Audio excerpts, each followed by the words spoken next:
G'day, I'm Gary Slade. I live in Australia. I'm entering the Robert Murray Smith Light Up an LED contest. I've already submitted one, which is a Coca-Cola can wind generator with a 3.5 volts zinc bromide buffer LED light up system, but that's another one. So I was watching the rules and they seem pretty broad. You could light up an LED or light up your street. So here's a project I made a couple of years ago. It's got LEDs in it, so hopefully it's within the parameters. So I'll show you what it is. Well, here it is, Tardis. I called it Tardis for obvious reasons, which you'll see in a minute. It's a bit worse for wear. It's been built a couple of years ago. If people ask what happened to the sign, I just tell them got scorched falling through a supernova. But inside we have an immaculate toilet with LED lights. We have two computer fans.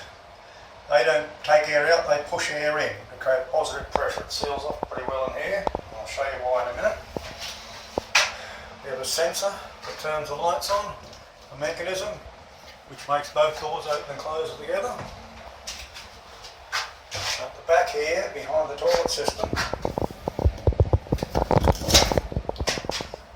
there's an exhaust fan in the wall which draws air out of the toilet through this gap in the back of the lid, which creates a low pressure in the system, which sucks air up through the pipe which normally flushes back here.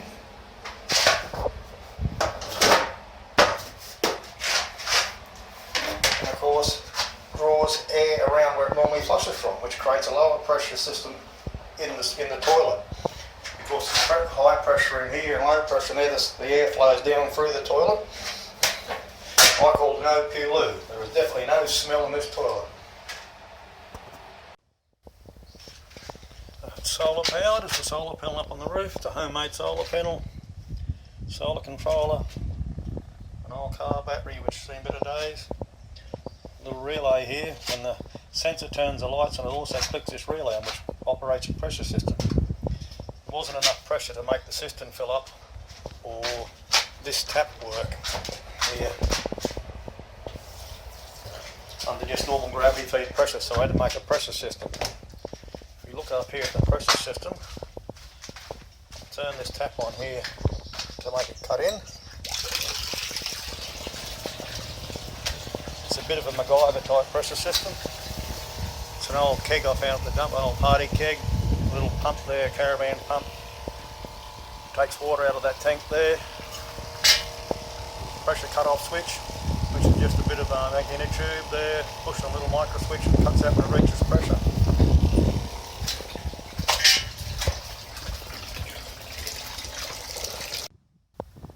Here's the back of the Tardis, or the toilet, where the exhaust fans come out. The solar panel up there, with a close-up of that. This is a close-up of the homemade solar panel on the roof of the Tardis.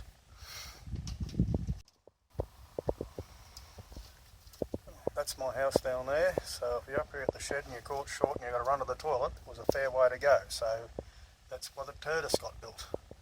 They say necessity is the mother of invention.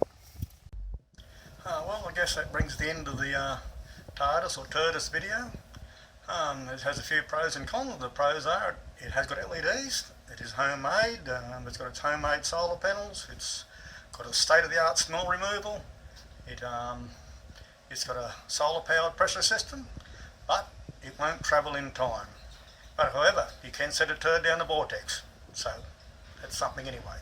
Anyhow, in the words of Robert Murray Smith, I hope you enjoyed the video and thank you very much for watching.